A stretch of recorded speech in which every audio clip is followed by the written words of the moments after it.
So she asked me like, what's wrong? What's wrong? And I'm like, I just don't feel well, Jess. I don't feel right. And she said, all right, come on. And she tried to help me up, right? And I just said, just help me get to my bed. And I literally she helped me pull off my trousers and I just got in my bed. And I know that's kind of gross. I should have gone in the shower or something, but I just couldn't face it. I couldn't face going in the bath or the shower or anything.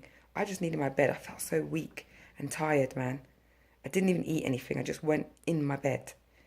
And she brought me the portable house phone. And I called my dad. And I told him, Dad, I don't feel well. I don't feel right. Like, and he said, okay, princess, because that's what he calls me, because I'm his princess. And he said, okay, princess, let me call Aisha, his wife, right? She used to be a nurse and she could probably give you some assistance, you know? And if she can't, then we'll go to the hospital. I said, well, Dad, I don't want to go to hospital tonight. I don't have energy for that. I know I need to sleep. How about we go hospital tomorrow? He's like, okay, but I'm going to get Aisha to call you, okay? So I said, okay, sure. Now, if I'm honest, I've never really been a big fan of my dad's wife. Okay, let's be honest. I've never really been a big fan, but I adore my dad, so I've always tried to look past some of her not that nice ways, right? And this is not about Aisha, so I don't want to kind of defame her character. It's not nice, it's not fair, okay? So I'm not going to do that. But anyway, she called me and she kind of said, oh, well, I can't come to Titty's hospital today anyway. But yeah, get some sleep and I'll pick you up tomorrow morning and we can go to the hospital and check it out. So I said, okay, cool. And so I went to sleep. And the next day, she called me about midday and said, I'm going to come for you. Let's go to your local hospital. And I was grateful, right? Because she's picking me up and she's taking me to the hospital. So she takes me. And we wait around all bloody afternoon until we get called, okay? And I'm called by this doctor who basically just checks me over briefly and says, oh no, it's part and parcel of interrupting the lymph node. You know, all that rubbish that I heard already from the nurse the last time I came.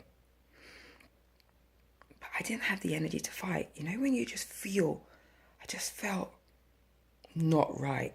Like, I can't really explain how I felt. I just felt weak and kind of lethargic, like, you know, like a fatigue, like, oh, just not right. And I felt like my leg felt hot. Like my left leg, the thigh, just felt burning. Like it was on fire.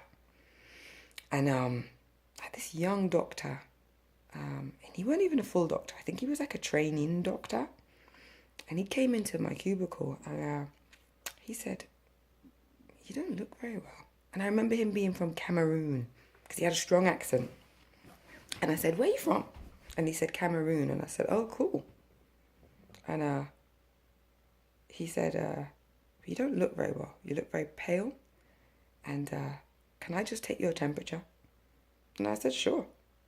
And he took my temperature and he said, no, you're running a fever. There's something going on here. Can I just go away and find one of the professors and come back to you? And I said, sure. Do that. Yeah, no problem. And so he went away. And he came back with a professor. And the professor looked at me and took my temperature again and said, we need to organize an ultrasound for you. We need to see what's happening in that area of your leg. And I said, okay, sure. And so they did. I'm sorry, I'm just looking at the time because it keeps flashing. I don't know why. Anyway, so they did. Yeah, so my phone kind of ran out of space. I had to delete a few things, and now I'm back. Okay, so basically, they did the ultrasound, and I called my dad and told him that they think something's wrong, Dad. Can you come down to the hospital? And obviously, I was there with Aisha, his wife, and so he came down. So when they came back with the results from the ultrasound, my dad was already there, and they basically told us that I have cellulitis, which is poison of the tissues in my left leg, which is why it was so burning hot.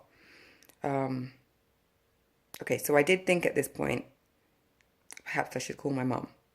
Okay, because I know you're probably thinking, well, why wouldn't she call her mum? Okay, so I didn't want to call my mum because I didn't want to worry her. It sounds ridiculous, but I'm always trying to shield people that I love, even though my mum wouldn't have appreciated me for that, and I'm sure she doesn't appreciate the fact that I kept that from her until later on. But I just didn't want her to worry. I was just thinking, look, I'm in the hospital. They're going to deal with it. My dad's here. And the only reason why I had my dad there was because he's a lot more calm in the face of kind of craziness, if that makes sense. Like, he doesn't get as afraid, whereas my mum, she'd be petrified. I know her. I'm her baby girl. And she'd be like, hey, that's my daughter. What you doing? What you doing? And I just didn't need that at that moment. Aisha doesn't care. I'm not related to her in any way, shape, or form. So whatever happens with me, that's not her concern, right? But my dad, even though I'm his princess, he's a bit more level-headed in the sense that he'll be like, okay, you'll be fine. Trust in Allah. You'll be fine. You'll be fine. Because my dad's a Muslim, right? But yeah, no, my mum, she'd be really, really worried. And I just thought, I'm not laying on her until I know what's actually wrong. There's no point in worrying her if it's something that can be easily fixed. So anyway, I went down for this emergency surgery about midnight. And they, because that was the only way to get the cellulitis gone. And they literally opened up the wound, so opened up the stitches and did whatever they had to do. Of course, they put me to sleep while they did this again. And I'll be honest with you, man. I was kind of scared when they said emergency surgery, let's go do it now. Because it's traveling. The poison's traveling. I was kind of like, oh shit, what's really going to happen to me? But I looked at my dad as they were wheeling me down, right? And I saw fear in his eyes. And then I thought, Sasha, no way. You've got to be strong. You can't show that you're scared. So I was like, hey, Dad, hold my rings. See you in a bit. And inside, I was crumbling, mate. But I just said, no. Come on, Sasha, pull it together. So anyway, I went under. They did what they had to do. I woke up and they said everything went well. And I was like, okay. And then they said, but we can't restitch the wound. So I'm like, all right. So what does that mean? And they're like, well, what it means is you're going to be bedridden for the next 5 weeks. Now, anyone out there that knows and you have kids, you can't be a mum and be bedridden. Especially not a single mum. I weren't really a single mum. My husband was just away, right? So effectively, I was a single mum, but not really because he was still involved in everything and every decision that was made. But yeah, I was in the house with my kids, obviously. I was going to be going back to the house with my kids and be bedridden. And yeah, of course, I had an au pair that was living with us. Oh, shit.